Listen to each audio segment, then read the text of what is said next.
The camera that wouldn't turn off. Floor 21, Episode 3. I don't believe in ghosts. I believe in bad wiring, lazy installers, and cheap equipment. 90% of the haunted camera calls I get are just dust, spiders, or someone putting the recorder in the wrong mode. That's what I thought this would be, too. Just another glitch. The property manager called me on a Wednesday.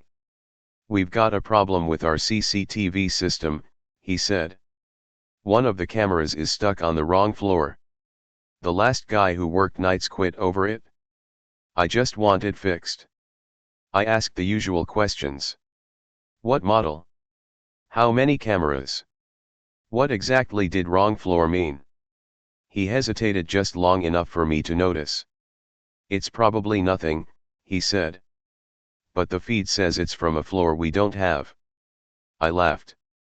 Then it's definitely nothing, I said. Probably mislabeled. Maybe, he said. I'll pay your full night rate if you come after midnight. That's when it happens. Money is money. I took the job. The building was one of those mid-rise places squeezed between nicer towers.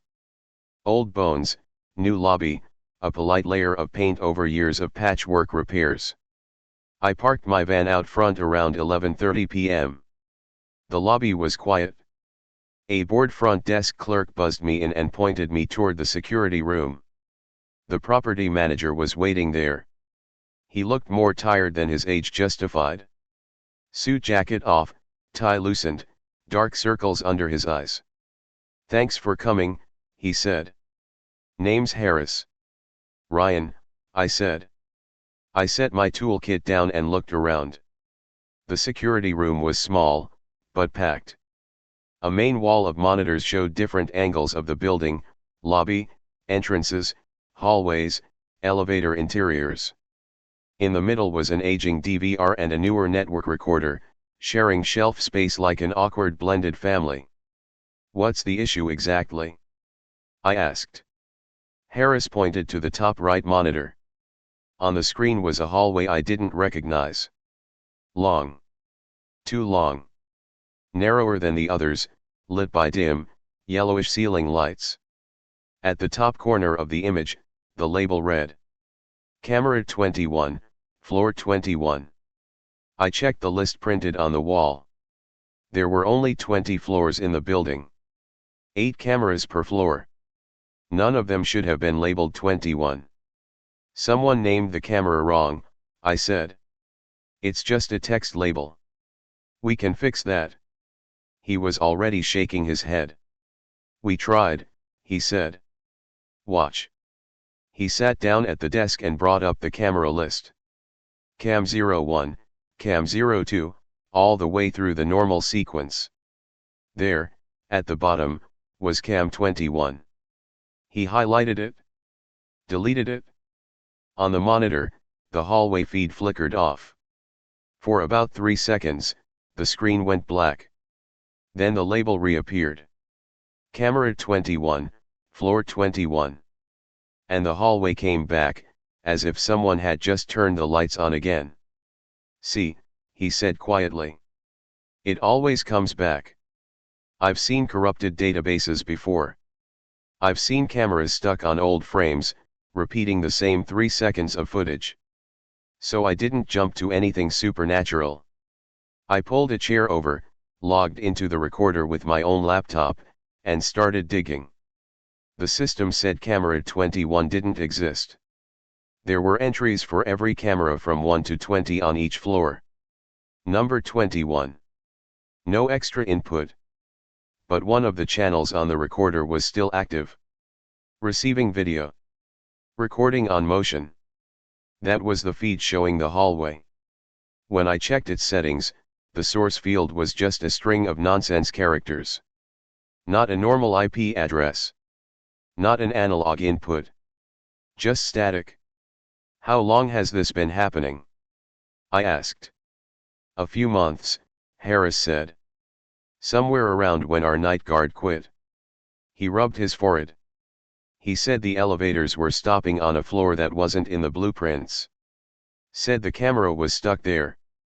I thought he was exaggerating. Then a tenant on 19 started complaining about footsteps from the floor below her. We told her 18 was empty. He shrugged. After a while, you stop wanting to know the details. I kept scrolling through the logs. Every time someone tried to disable the channel, the system threw an error.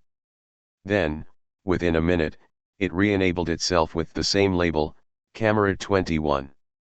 There was one more thing. When I checked the oldest recordings for that camera, they started about a year ago. Before that, nothing. No feed. No label. Just one day, the hallway appeared. I scrubbed through some of the footage at high speed. Most of the time, the hallway was empty. Just a long carpet, repeating pattern disappearing into the distance, with closed doors on either side. Sometimes the lights flickered. Sometimes the image bent for a frame, like old tape. Then I stopped. At 3:13 a.m. on a Tuesday, the log showed motion. I slowed the playback to normal speed.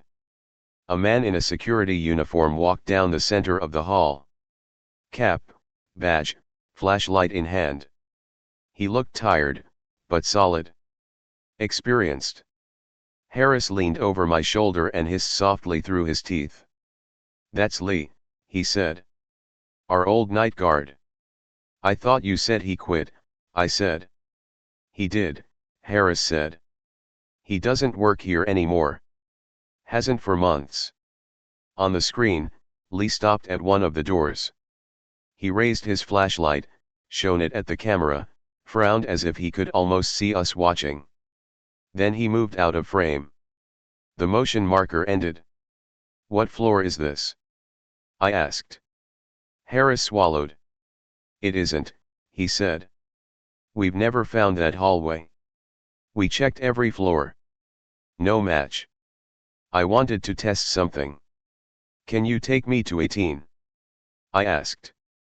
He hesitated, but nodded. We left the monitors running and stepped into the hall. The building felt different at night. More echo. Less purpose. The elevator ride down was silent, except for the hum of the motor. Harris scanned his card and pressed 18. The doors opened onto an under-renovation floor, similar to what I'd seen in other buildings. Bare drywall. Plastic sheeting over doorways. Concrete floor. "This level is supposed to be empty," he said. "Permits. Fire code. Whatever. No one's renting it." I looked around. The proportions were wrong for the hallway on camera 21. Shorter. Wider. Lights in the wrong places. In a small electrical closet at the corner of the floor, I found a bundle of cables feeding the cameras on 18. They were all labeled 18-01, 18-02, and so on. No 21. But there was one cable that bothered me. It had no label. Just black insulation, slightly newer than the rest, disappearing up into the ceiling. "Where does this go?" I asked. Harris frowned. "Shouldn't go anywhere," he said. "This closet only feeds 18. I followed the cable with my hand until it vanished into a metal conduit that went up, not down. Toward the floors above. "Maybe they reused an old run," I said. "Or tied into something they shouldn't have." He looked like he wanted to be anywhere else. "Can we go back to the security room?" he asked. "If anything weird is going to happen, it usually happens after 2. It was almost 1 a.m. We got back, and I set the recorder to clone the camera 21 feed onto my laptop. If this was a software bug, I wanted proof. If it was someone playing a prank on the building, I wanted their source. The hours between 1 and 3 in the morning are where most people's lives evaporate. Nothing on TV. Most of the city asleep. Just low hums, buzzing lights, the feeling that if anything was ever going to slip through the cracks, it would pick that time. At 2:20, the hallway on camera 21 was empty. At 2:35, The lights flickered in the feed. At 2:41, motion. A woman walked into view from the far end of the corridor. She was in a t-shirt and pajama bottoms, barefoot, hair messy like she'd just gotten out of bed. She looked familiar. It took me a second to place her. She had the same tired, wary expression I'd seen in a lot of tenants. "Is that one of your residents?" I asked. Harris leaned in. "That looks like the woman from 1905, he said slowly. "The one who complained about the footsteps. She moved out." On the screen, she stood in the center of the hallway, looking around as if she was trying to locate a sound. Then she looked up, directly at the camera. The video glitched. Her face smeared across a few frames, then snapped into focus again. Her lips moved, but there was no audio from that camera. The system was video only. She held up something in her hand. I zoomed in. It was a smartphone, recording. For a moment, phone screen and camera feed aligned in a strange loop. We were watching her watch the hallway on her own device. Then the lights flickered again. Frame by frame, something appeared behind her. At first it was just a darker patch of shadow in the corner. Then shoulders. A head, slightly too high for a normal person. No face. Just an absence of light where a face should be. By the time I realized I was holding my breath, the woman on the screen had turned as if she felt something behind her. The feed stuttered. Static. When it came back, the hallway was empty. The motion marker ended. I backed up the footage and exported it anyway. Some part of me was still insisting this was a glitch. A layered recording. Something mundane. But the mundane explanations were getting thinner. "I want to check the elevator logs," I said. We pulled up the elevator monitoring software on another screen. Every stop was recorded with time and floor. Except there, between the entries for 18 and 19, there were gaps. At exactly 3:13 a.m. on multiple nights, the elevator controller registered a stop with a blank floor value. No 18. No 19. Just a null entry. Right around the time's camera 21 logged motion. I did something I'm not sure was professional. "I'm going to write it," I said. "Alone. While the camera's live. If it's just reading the wrong source, it'll show up." Harris looked like he wanted to say no. Instead he pointed at the wall of monitors. "If you go, I'm not taking my eyes off that screen," he said. "If anything doesn't match, you come back immediately." "Deal," I said. The elevator was a metal box with old scars under new polish. I'd been in worse. I took my laptop with me, tethered to the building's network over a cable, camera 21's feed minimized in the corner. I pressed 18. The car shuddered slightly as it descended. The doors opened onto the same under-renovation hallway we'd seen earlier. Empty. Plastic sheets. Dust. I stepped out, walked a few meters, then stepped back in. On the panel, the buttons glowed faintly. I pressed the hidden service mode sequence with my fingers, entering a basic diagnostic code. For a moment, nothing. Then the floor indicator, which had been showing 18, flickered. The number stretched, like melting wax. Broke. Reformed. 21. My laptop chimed. The camera 21 feed window in the corner resized itself, as if something had grabbed focus. The image showed a hallway. But it wasn't 18, and it wasn't any floor I had seen. Long. Too narrow. Lights too far apart. The doors behind me closed. The elevator moved. My stomach didn't lurch the way it did between normal floors. It felt more like sliding sideways than going up or down. The doors opened. The air outside was colder than it should have been inside a building. I stepped out onto the carpet. The pattern repeated so perfectly it made my eyes hurt. The walls were that neutral off-white you see in places designed to be forgotten. But some of the details were wrong. A fire extinguisher cabinet I recognized from 18. A framed emergency exit plan I'd seen on 19. An old, scratched no smoking sign like the ones on 20. Like someone had built a floor out of recycled pieces of all the others. At the far end of the hallway, a monitor was mounted on the wall. It showed a live feed of the elevator I'd just stepped out of. Empty. Behind me, my laptop chimed again. The camera 21 feed was still running. It showed me, from above, standing in the hallway, looking at the monitor. I shouldn't have been able to see that angle. There was no visible camera in the ceiling. For a moment, the rational part of my brain and the animal part fought. The rational voice said, "It's a loop. You're dreaming. It's a projection." The animal voice said, "Leave."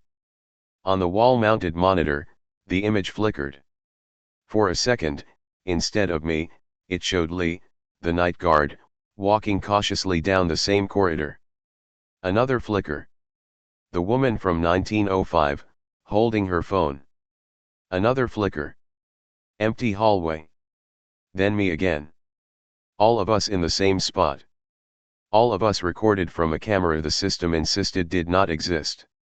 Something moved at the extreme edge of my vision. A shape at the far corner where the hallway turned. Not stepping out, not fully visible. Just leaning, watching. My laptop froze. The camera 21 feed stuttered, then showed a single frame. The outline of a head and shoulders, close to the lens. Too close. The hallway lights dimmed. That was enough. I backed up toward the elevator, not turning my back on the corner. As soon as my hand hit the call button, the doors opened. I stepped inside and hit the close button. The indicator flickered. 18. 19. 20. Then 1. The elevator climbed, or fell, or did something in between. My ears popped. When the doors opened, I was back at the lobby level. Harris was waiting, eyes locked on the monitor. "You saw that, right?" I asked. He swallowed. "The camera never left the hallway," he said. "But the elevator feed showed you alone in the car the whole time." He turned the screen toward me. "On the elevator camera, I never stepped out. I just stood there, facing the doors, not moving, for the entire duration. On camera 21, I had walked into the hallway. Two versions of me, split between two feeds." I didn't argue with him. I unplugged my laptop, exported every second of footage I could, and told him to call the manufacturer if he wanted an official explanation. Personally, I was done. I dropped that building from my client list the next week. Technically, everything there still works. The elevators move. The lights turn on. The recorder records. But every once in a while, my laptop pings with a stray notification from an old test server. A ghost entry in the log. Remote stream reconnected, camera 21. No IP. No location. Just a timestamp, always between 2 and 4 a.m. I've stopped clicking on them. I still don't believe in ghosts. I just believe that some cameras point at places we were never meant to see. And some floors were never meant to be counted. This story is a work of fiction, created purely for entertainment. Any resemblance to real people, buildings, or events is purely coincidental.